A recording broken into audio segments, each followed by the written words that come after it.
तो नमस्कार दोस्तों, आज हम अपने इस वीडियो में रूल 38 ट्रांसफ़र के बारे में जानेंगे। ठीक है, अंडरस्टैंडिंग डीओपी रूल, जो रूल 38 है पोस्टल डिपार्टमेंट में, उसके बारे में जानेंगे कि क्या इसके कंडीशंस क्या होती हैं, कैसे लोग एलिजिबल होते हैं, कितने समय के बाद एलिजिबल होते हैं, क्या क्या कंडीशन फॉलो करनी होती हैं, और प्रोसीजर क्या होता है, वेटिंग लिस्ट कैसे तैयार होती है, किसको मतलब कितना वेट करना पड़ सकता है, अप्लाई कैसे करते हैं, किस लिंक पे जाके रजिस्ट्रेशन करेंगे, फिर लॉगिन करेंगे, क्या क्या डिटेल्स भरेंगे, फिर अप्लाई कर सकते हैं ट्रांसफ़र के लिए। इन सारी चीज़ों को हम लोग अपने इस वीडियो में विस्तार से जानेंगे, सीक्वेंस में सारी चीज़ों को, मतलब जितने रूल 38 से रिलेटेड जो जो भी इम्पोर्टेंट जानकारी है सब कुछ कवर करेंगे। कुछ भी ऐसा कुछ भी छोड़ेंगे नहीं जो कि इम्पोर्टेंट हो और इस वीडियो में शामिल ना करा गया हो। ठीक है, तो वीडियो पूरा देखने का प्रयास करिएगा। तो स्टार्ट करते हैं अपना जनरल कंडीशन से। तो देखिए, जनरल कंडीशन इसमें सबसे पहले ये है कि 1 ईयर ऑफ सर्विस होनी चाहिए। आपको अगर ट्रांसफ़र लेना है तो कम से कम जहां आपका पहले जिस डिवीज़न में आपको अलॉट कर दिया गया है, आपको सर्विस जॉब जहां पहले लग गई है, वहाँ आपको कम से कम 1 साल पूरा करना होगा।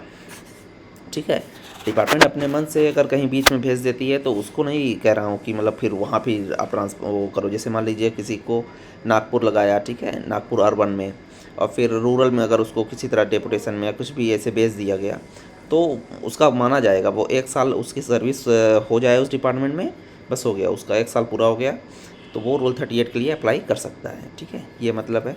ट्रांसफ़र 2 तरह से होते हैं, एक म्यूचुअल एक्सचेंज और दूसरा without mutual exchange. Mutual exchange अगर आप दे देंगे तो उससे आपका फ़ायदा हो जाता है, फ़ायदा सीनियरिटी से रिलेटेड होता है। और अगर विदाउट म्यूचुअल एक्सचेंज होता है दे देंगे, ट्रांसफ़र तो हो जाएगा लेकिन आपकी सीनियरिटी पे इफ़ेक्ट पड़ेगा, यही है। तो म्यूचुअल एक्सचेंज का जो क्राइटेरिया यही मैंने बताया कि अगर मान लीजिए आप किसी से म्यूचुअल ट्रांसफ़र करते हैं, ठीक है, तो जो आप दोनों में से जिसकी जो लोअर पोस्ट रहेगी, मतलब सीनियरिटी जिसकी कम रहेगी, वो आपको मिलेगा। मान लीजिए आप एग्जांपल में मान लीजिए आप नागपुर में हैं और एक आप 2018 बैच के हैं और एक 2016 वाले बैच से आपका म्यूचुअल एक्सचेंज हो जाता है। ठीक है, तो म्यूचुअल एक्सचेंज अगर आप उनसे कराएंगे और आप 2018 के हैं, वो 2016 के हैं, तो आप वहाँ पे जाएंगे तो जो 2016 वाला है उसकी सीनियरिटी आपको नहीं मिलेगी, आपको 2018 वाली, यानी कि आपकी सीनियरिटी कम है ना, तो आपकी वाली मिलेगी। मान लीजिए आप 2020 वाले बैच से किसी से ट्रांसफ़र करा रहे थे, तब आपको आपकी सीनियरिटी नहीं मिलेगी, आपको फिर 2020 वाले की सीनियरिटी मिलेगी, बिकॉज उसकी सीनियरिटी कम है, ये होता है।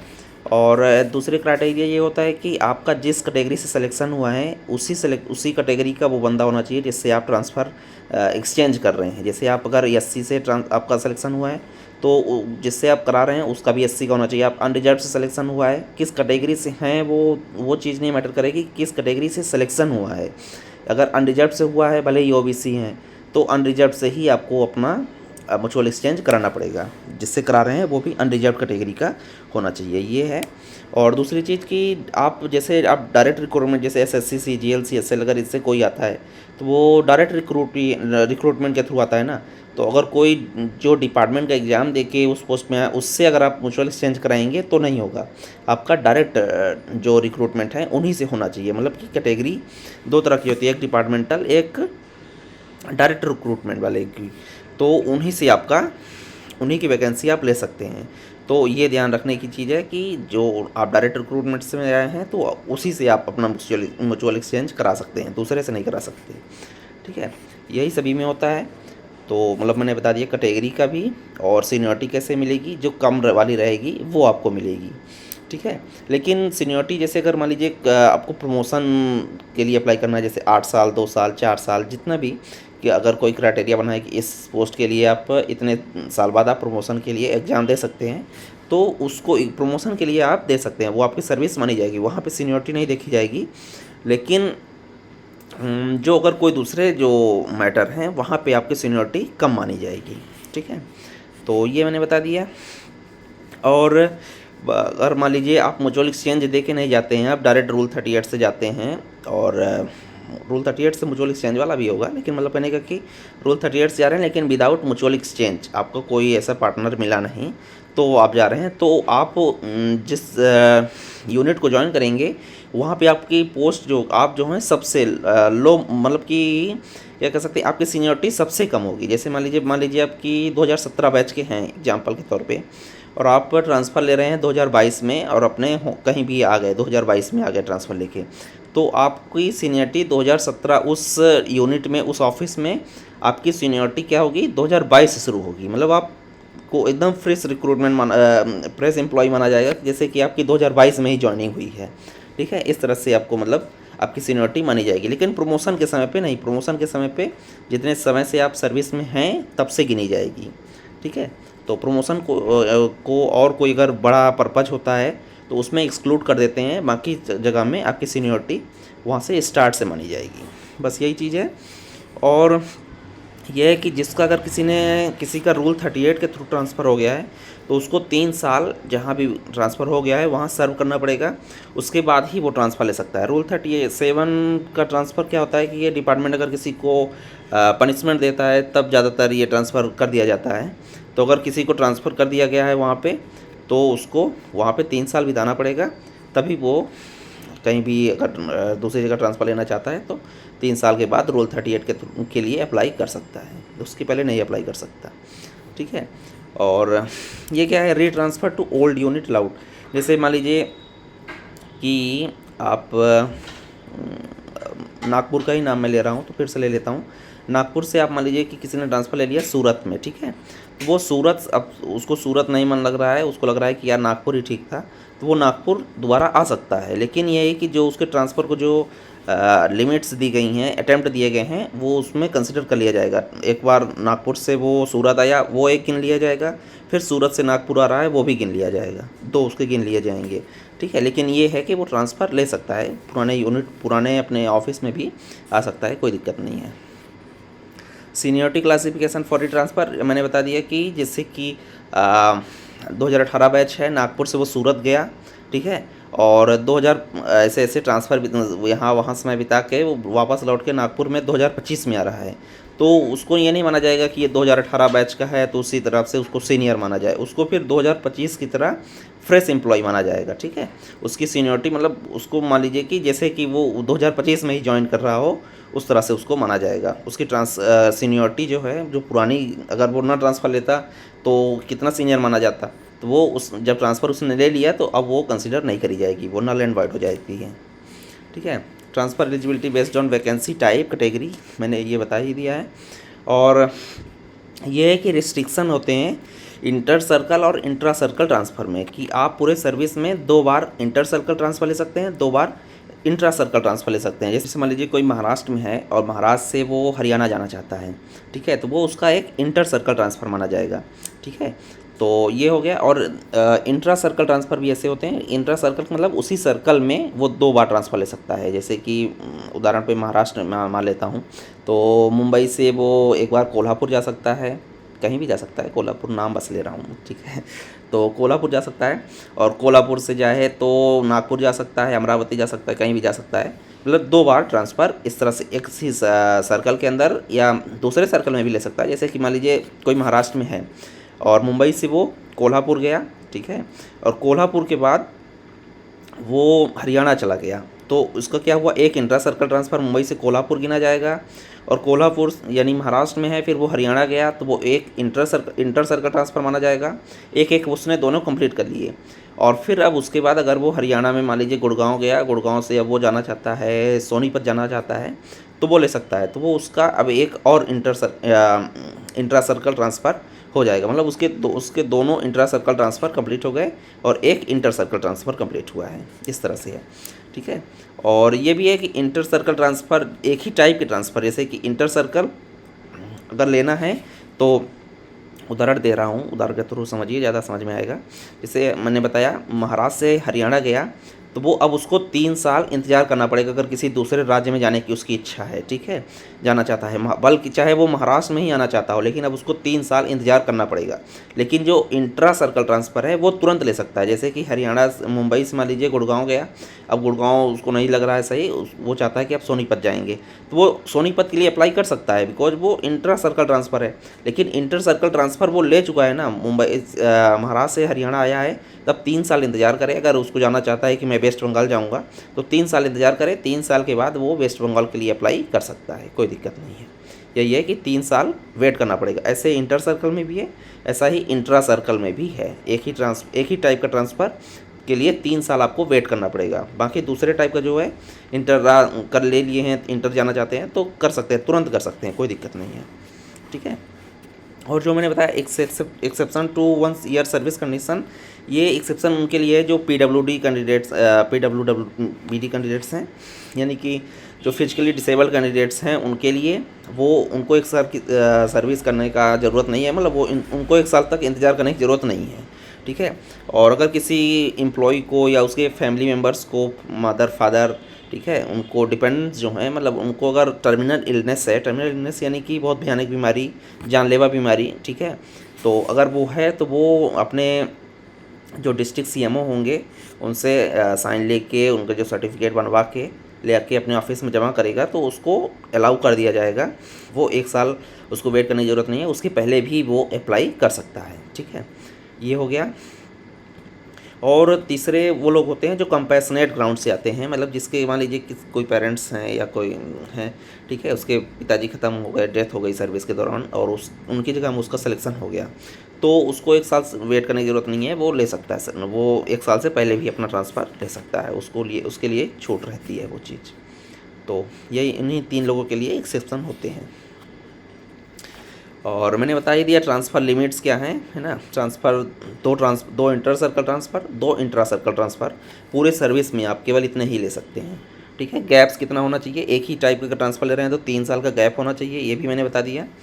और additional chance for person with benchmark disabilities, हाँ ये है कि एक एडिशनल चांस भी मिलता है, किसको, बेंचमार्क डिसेबिलिटीज़ वाले लोगों को। जैसे कि मान लीजिए कोई आदमी है, वो काम कर रहा है सर्विस में, जब सर्विस ज्वाइन किया तब वो फिजिकली डिसेबल नहीं था, बेंचमार्क डिसेबिलिटीज़ उसके पास नहीं थी, लेकिन बाद में वो सर्विस के बाद वो हो गया, सर्विस के दौरान ही, तो उसके लिए अप्लाई मतलब करने की उसको छूट होती है, वो एक बार और भी ट्रांसफ़र ले सकता है, उसको मतलब परमिशन होती है। और दूसरे उनको भी होता है, जो मान लीजिए कोई वुमेन है, उसने दोनों इंटर सर्कल ट्रांसफ़र यूज कर लिए, दोनों इंट्रा सर्कल भी यूज कर लिए, लेकिन अब उसकी क्या है कि अपने पति से नहीं बनी या उससे डिवोर्स हो गया, और वो अपने पेरेंटल होम जाना चाहती है, माता पिता के पास जाना चाहती है, तो जो अपने सारे डॉक्यूमेंट्स हैं वो CPMG जो सर्कल के चीफ पोस्ट मास्टर जनरल होते हैं, उनके पास अपने डॉक्यूमेंट्स जमा करेगी, फिर उनके द्वारा वो कहते हैं कि मतलब क्या कहते हैं कि अपने जो चेक करेंगे, उनकी तरफ से चेक होगा, और वो सब वैलिड पाए जाते हैं, तो वो आपका जो डॉक्यूमेंट्स है और जो एप्लीकेशन है वो आपके डिवीज़न में सेंड कर दिया जाएगा। फिर उसके थ्रू आपको आपके डिवीज़न से एक नई लॉगिन ID और पासवर्ड वगैरह सब मिलेंगे, तो उसके जब आप अप्लाई करेंगे तो एक एडिशनल चांस भी उस औरत को, वुमेन को मिल जाता है, ठीक है। तो 2 लोगों को मैंने बताया, 2 तरह के लोगों को, कि उनको एक एडिशनल चांस भी मिलता है। और ये है कि हाँ, जब आप मान लीजिए कि किसी दूसरे सर्कल में जाना चाहते हैं, तो आपको 10 डिवीज़न फिल करने का ऑप्शन होता है। जैसे उदाहरण पे हरियाणा ही चुन लेता हूँ, तो महाराष्ट्र से हरियाणा कर गया, तो हरियाणा के 10 ज़िले, 10 डिवीज़न उसको सेलेक्ट करने के रहेंगे, जैसे कि गुड़गांव, सोनीपत, पानीपत, है ना, तमाम हैं, जैसे रतलाम, रेवाड़ी, तो रतलाम नहीं है उधर, रतलाम है कि नहीं पता नहीं, रेवाड़ी है, ठीक है। तो इन सब में मतलब कि वही उस स्टेट के, उस सर्कल के 10 डिवीज़न आपको सेलेक्ट करने का ऑप्शन रहेगा। किसी को भी किसी नंबर पे रख सकते हैं, पहले, दूसरा, तीसरा, जैसी आपकी इच्छा हो, आपकी प्रेफरेंस जैसी भी हो, उस तरह से रख सकते हैं। और ये है कि जब आपका ट्रांसफ़र, जैसे मान लीजिए आपने अप्लाई किया और उसकी लिस्ट आ गई, एक बार डेमो लिस्ट आती है, ठीक है, उसमें अगर आपको, जैसे मान लीजिए कि कोई हरियाणा जाना चाहता है, हरियाणा में उसको चाहना है कि मैं गुड़गांव जाना चाहता हूँ, लेकिन गुड़गांव नहीं मिला, कोई दूसरा ज़िला मिल गया, तो वो चाहता है कि नहीं यार यहाँ पे लेके ट्रांसफ़र फालतू है, नहीं यहीं पे रह लेते हैं इससे अच्छा। तो वो अपना ट्रांसफ़र विदिन 70 जो लिस्ट जब जनरेट होगी साइट के द्वारा, ठीक है, तो उसके 72 आवर यानी कि 3 दिन के भीतर ही वो अगर वो अपना ट्रांसफ़र कैंसिल कराता है तो कैंसिल हो जाएगा, ठीक है। और उसका जो अटैम्प्ट उसने किया था वो अटैम्प्ट भी उसकी जो लिमिट है वो काउंट नहीं करा जाएगा, अटैम्प्ट नहीं गिना जाएगा। लेकिन अगर 72 आवर्स के बाद वो ट्रांसफ़र नहीं कर लेना चाहता तो ठीक है, वो ट्रांसफ़र ना ले, कोई दिक्कत नहीं है, वो जहाँ है वहीं रह सकता है, कोई दिक्कत नहीं है। लेकिन उसकी जो लिमिट है एक मान ली जाएगी। अगर उसका एक मान लीजिए कि महाराष्ट्र से जैसे हरियाणा बताया मैंने, वही उदाहरण बार बार दे रहा हूँ, तो वहीं पे गया, उसका ट्रांसफ़र हो गया था हरियाणा में, लेकिन उसने नहीं लिया तो एक उसका काउंट कर लिया जाएगा, अब भले वो ले या ना ले, ठीक है, यही होता है। तो यही आदमी को मतलब सतर्क रहना चाहिए। जैसे ही लिस्ट आए अगर देखे कि ठीक है मेरे मन का भा रहा है, अगर सही है तो चला ही जाएगा, अगर नहीं जाना है तो तुरंत कैंसिल कर दे अपना, मतलब विदड्रॉ कर ले रिक्वेस्ट, तो क्या है उसका जो अटैम्प्ट है वो सेव हो जाएगा, है ना, यही है। और ये भी है दोस्तों कि जैसे आप एसए में अगर वर्किंग है ना, आपका सिलेक्शन एसए ऐसे हुआ है तो आपका ट्रांसफ़र जो है तो वहाँ भी आपको ऐसे ही रहना पड़ेगा। पीए में हुआ है तो पीए में रहेंगे, पीए जैसे पीए पीओ जो होता है पीए पीओ में ही होगा। पीए सीओ आरओ में जिसका हुआ है तो उसका ट्रांसफ़र होने के बाद भी वो सीओ आरओ में ही से ही मतलब अपना ट्रांसफ़र करा सकता है, किसी दूसरे कैडर में या ऑफिस में, मतलब दूसरे कैडर में उसका ट्रांसफ़र नहीं होगा, ठीक है। ऐसे ही एमटीएस का भी होता है, लेकिन एमटीएस वैसा नहीं है, सॉरी। एमटीएस मतलब जो आरएमएस डिवीजन में, आरएमएस में है तो वो पोस्ट ऑफिस में आ सकता है, पोस्ट ऑफिस वाला आरएमएस में जा सकता है, कोई दिक्कत नहीं है। एक्सेप्ट जो अकाउंट्स डिपार्टमेंट में है, मतलब अकाउंट्स डिपार्टमेंट वाले जो हैं वो दूसरे में जा सकते हैं, कोई दिक्कत नहीं है, लेकिन अकाउंट्स डिपार्टमेंट में आ नहीं सकते। आरएमएस वाला है या पोस्ट ऑफिस वाला है, वो चाहे कि अब मैं अकाउंट्स डिपार्टमेंट में एमटीएस बन जाऊँ तो नहीं, उसके लिए थोड़ा सा अलग कंडीशंस होती हैं, वो ऐसे डायरेक्ट उसमें नहीं जा सकता है, ये है। और नेक्स्ट चीज़ ये है कि आपने भले चाहे 1 साल पूरा कर लिया हो या 2 साल पूरा कर लिया हो, कुछ भी पूरा कर लिया हो, लेकिन अगर आपके जो जिस ऑफिस में आप वर्किंग हैं अगर उसमें जो सैंक्शनड स्ट्रेंथ है उसके 67% तक अगर लोग नहीं हैं, मतलब 66.66 यानी 2/3 भाग लोग अगर वहाँ पे नहीं है, मान लीजिए कि मैं कहता हूँ कि 100 लोग ये सैंक्शन स्ट्रेंथ है वहाँ पे, और वहाँ पे वर्किंग लोग कितने हैं, 67 हैं, ठीक है, तो फिर आपका ट्रांसफ़र हो जाएगा। अगर अगर 66 हैं, 65 हैं, तो फिर आपने चाहे 25 साल ही क्यों ना पूरा कर लिए हों, आपका ट्रांसफ़र नहीं होगा। 67% से ऊपर होना चाहिए जो वहाँ पे वर्किंग एम्प्लॉई हैं, बिकॉज कि अगर सबका ट्रांसफ़र कर देंगे तो फिर वहाँ पे काम कैसे होगा, स्मूथली काम नहीं चल पाएगा ना, इसलिए इतने लोग तो कम से कम होने ही चाहिए। तो इतना मैंने बता दिया कंडीशंस के बारे में। अब चलिए हम लोग जो शेड्यूल होता है और प्रोसीजर क्या होती है उसके बारे में चर्चा करते हैं। तो प्रोसीजर एंड शेड्यूल में यही है दोस्तों कि आपको ना ऑनलाइन रजिस्ट्रेशन करना पड़ेगा। जो रूल 38 ये जो मैंने वेबसाइट अभी दी है ना, ये apps.cpg.gov.in, तो इसमें आप जाएंगे तो इसमें आपको पहले अपना रजिस्ट्रेशन करना पड़ेगा। एम्प्लॉई आईडी डालेंगे, एम्प्लॉई आईडी मिल जाती है जब आप ज्वाइन करते हैं, पहली सैलरी स्लिप आती है उसमें भी लिखा रहता है एम्प्लॉई आईडी। तो उसमें जब आप करेंगे और अपना पासवर्ड जनरेट कर लेंगे, क्रिएट कर लेंगे, ठीक है, तो फिर आपको पहले रजिस्ट्रेशन करना पड़ेगा, फिर उसके बाद आपको लॉगिन करना होगा, ठीक है। फिर उसमें आप जो भी अपने डिटेल्स देंगे, तो मान लीजिए कि आप किसी भी स्टेट जिस यूनिट में पोस्टेड हैं, तो आपने जब वेबसाइट में दे दिया अपनी डिटेल, तो फिर जो आपके जो कंट्रोलिंग ऑफिसर होंगे, कंट्रोलिंग ऑफिसर मतलब कि जो जहाँ पे आप जिस यूनिट में होंगे वहाँ पे जो हेड होगा, तो आपके द्वारा भरी गई सारी जानकारियों को वो मतलब देखेंगे कि आपने जो भरा है वो सब सही है कि नहीं, असत्य ना हो, ऐसी चीज़ तो नहीं भरी है, तो वो सारी चीज़ें चेक करेंगे वैलिड है कि नहीं। फिर उसके बाद और ये भी ध्यान रखने की चीज़ है, अगर आपके अगेंस्ट कोई भी केस चल रहा है, केस का मतलब है कि कोई प्रोसीडिंग चल रही है डिसिप्लिनरी या कोई भी चीज़, तो आपके ट्रांसफ़र में दिक्कत हो सकती है, ठीक है। और ये मैटर करता है कि किस तरह का मतलब प्रोसीडिंग चल रही है, कि जैसे कि चार्जशीट वगैरह नहीं मिल जाती है किसी को, तो उसको ट्रांसफ़र में दिक्कत हो सकती है। वही सब चीज़ों का वेरिफिकेशन होता है कि ऐसा कुछ है तो नहीं इस पर्सन के बारे में। अगर ऐसा नहीं है तो फिर वो मतलब कहने का कि मान लीजिए एक तरह से ग्रीन सिग्नल मिल जाता है, मतलब अप्रूव कर देते हैं वो, फिर आपका जो लिस्ट है उसमें मतलब आपको नाम आपका ऐड हो जाएगा। फिर कैसी क्या वैकेंसी है, कितनी प्रायोरिटी है, उसके अनुसार फिर आपका ट्रांसफ़र करा जाएगा। मतलब कि पहले आपका ऑफिस है उसी में वो देखा जाएगा कि ये ट्रांसफ़र के लिए एलिजिबल है भी कि नहीं, ठीक है। और इसमें अप्लाई करने का क्या होता है कि लिस्ट जो होती है रूल 38 की, क्वार्टरली रिलीज होती है। मार्च में एक बार होती है, एक बार जून में, फिर सितंबर में, फिर दिसंबर में। तो क्या है कि जो 1 मार्च से ही मतलब कि सारी प्रोसीजिंग शुरू हो जाती है, तो आपको फरवरी तक का ही समय होता है, ठीक है। मतलब कि 28 फरवरी 29 फरवरी तक में ही आप जितने लोग भर चुके होते हैं उन सब का फॉर्म को वो कंसिडर करा जाता है। ऐसे ही जून में भी होता है, जून से पहले जितने लोगों का हो गया है, सितंबर में, दिसंबर में, फिर उसके अकॉर्डिंग प्रायोरिटी लिस्ट बनती है। प्रायोरिटी लिस्ट में क्या होता है कि पहले बेंचमार्क डिसेबिलिटी वाले जो लोग होते हैं, जैसे मैंने बताया था ना, उनको पहले कंसिडर करा जाएगा। फिर दूसरे नंबर पे जो कॉम्पैशनेट ग्राउंड वाले होंगे, जो मतलब अपने मम्मी पापा की अगर डेथ हो गई उनकी जगह पे वो काम कर रहे हैं, तो उनको फिर प्रायोरिटी दी जाएगी। फिर उसके बाद टर्मिनल इलनेस, जो कि जानलेवा बीमारी, बहुत घातक बीमारी अगर है, तो उनके फैमिली मेम्बर्स को या उनको खुद को जो ऑफिशियल है उसके, तो उसको फिर वरीयता दी जाएगी, प्रेफरेंस दिया जाएगा। फिर उसके बाद जो जनरल लोग हैं, जो सामान्यतः लोग अप्लाई करते हैं, उनको दिया जाएगा। और उनमें भी क्या होता है कि based on when they applied, कि आदमी किसने कब अप्लाई किया। जैसे कि इसमें क्या होता है ना, एक एक मिनट, एक सेकंड का भी फ़र्क पड़ जाता है, ठीक है।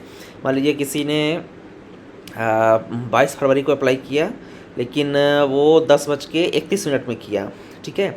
और किसी ने 10:31 12 सेकंड में उसका फॉर्म सबमिट हुआ, और किसी के 10:31 2 सेकंड में सबमिट हो गया। 10 सेकंड का केवल फ़र्क है। तो जो जिसका पहले सबमिट हुआ उसको पहले वरीयता दी जाएगी। मतलब सेकंड्स का भी फ़र्क इसमें पड़ता है। तो आप लोग ये करिएगा कि जैसे ही आपका 1 साल पूरा हो, सारा चीज़ रजिस्ट्रेशन, ये पासवर्ड वगैरह क्रिएट करे रहिए। जैसे ही क्या कहते हैं, रात को जैसे पूरा होता है आपका, आपने पता तो होता ही है कि मैंने किस दिन ज्वाइन किया है, ठीक है। जैसे ही 1 साल पूरा हो, तुरंत 2 मिनट के अंदर ही फॉर्म भर के रख दो, ठीक है। तो क्या होगा कि आपका कई लोगों से आप ऊपर ही हो जाएंगे। मतलब आपका क्या कहते हैं, प्रेफरेंस आपको ज़्यादा दिया जाएगा। एक भी दिन का फ़र्क हो जाए वो भी बहुत बड़ी चीज़ है ना। तो ये चीज़ें ध्यान देने की हैं।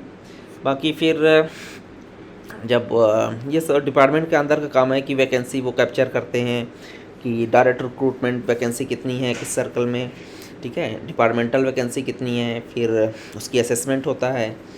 और फिर टाइमलाइंस क्रिएट करी जाती हैं कि जैसे कि डिवीज़न जो होता है, जैसे मार्च का एग्जांपल लेते हैं, तो 1 से 5 मार्च तक में वो अपनी सारी वैकेंसी कैप्चर करके दे देता है। फिर 7 मार्च तक में सर्कल सारी कैप्चर करके अपना डेटा बना लेता है। फिर 7 मार्च के बाद फिर वो अपना जो सॉफ्टवेयर होता है उसमें डाल के और 38 मतलब ट्रांसफ़र के लिए वो क्रिएट करना, मतलब प्रोसेस स्टार्ट हो जाती है। फिर सॉफ्टवेयर अपना किसको कितना ट्रांसफ़र मिला, मतलब किसका हुआ किसका नहीं हुआ, वो अपने जो एल्गोरिथम होता है उसे करके लिस्ट जनरेट करता है, ठीक है। तो यही है, फिर लिस्ट जनरेट होती है, रिलीविंग एंड डिले रिक्वेस्ट होते हैं, पोस्टिंग ऑर्डर निकलता है, कंपलसरी वेट होता है कुछ, मतलब कि कभी किसी किसी को वेट करना पड़ता है कि अपने ऑफिस में।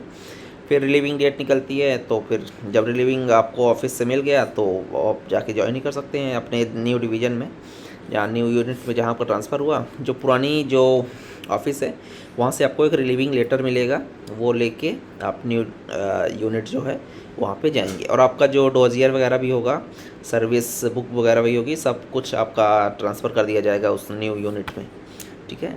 तो अप्लाई करने का मैं अभी देखिए इसको खोल के देखते हैं, ये आ गया। तो इसमें देखिए एम्प्लॉई आईडी आप भरेंगे, ये फिर पासवर्ड अभी तो मैंने कुछ भरा नहीं है अपना, बिकॉज अभी मेरा होगा ही नहीं। तो फिर अभी जिसने नहीं किया है तो पहले यह करना पड़ेगा, एम्प्लॉई आईडी डालो, पासवर्ड, फिर वही चीज़ दोबारा करके कंफर्म करो, फिर रजिस्टर कर लो। फिर उसके बाद क्या कहते हैं, अपनी सारी डिटेल्स जो जो भी मांगते हैं सारा कुछ फिल करना पड़ेगा। तो यही प्रोसेस है। तो ज़्यादा कुछ हार्ड नहीं है, सिंपल ही तो है, फॉर्म ही जैसा भरना है, कौन से बड़ी चीज़ है इसमें। तो ये आराम से हो जाता है। फिर उसके बाद अब डिपार्टमेंट अपना अंदर से प्रोसेस करेगा और आपकी लिस्ट जनरेट हो जाएगी, ठीक है। सो यही है दोस्तों, मैं ये लिंक जो है तो इसको मैं पेस्ट कर दूंगा अपने डिस्क्रिप्शन लिंक बॉक्स में, वो सर्च करने की ज़रूरत नहीं पड़ेगी, ठीक है। तो बस इतना ही था, मैंने ज़्यादा से ज़्यादा जानकारी कवर करी है। अगर कुछ आपका डाउट है, ठीक है, और किसी तरह की मतलब कि अगर डाउट है कि कंडीशंस की, पर्सनल कोई क्वेश्चन है, तो आप लोग कमेंट में पोस्ट करिएगा, तो मैं उसके रिप्लाई करने की ज़रूर कोशिश करूँगा। नहीं पता होता है तो पूछ कर के अपने सीनियर से, डिपार्टमेंट में और लोगों से पूछ करके उसका रिप्लाई ज़रूर करूँगा, ठीक है। सो इतना ही था दोस्तों। अगर आपको वीडियो पसंद आया हो तो लाइक सब्सक्राइब ज़रूर करिएगा, ठीक है। और देखिए सब्सक्राइबर्स बहुत कम है तो थोड़ा आप लोग सब्सक्राइब करेंगे तो मोटिवेशन ही मिलेगा। सो बस इतना ही था। Thank you. आप लोगों ने यहाँ तक देखा उसके लिए आप सभी को हृदय से आभार। Thank you so much.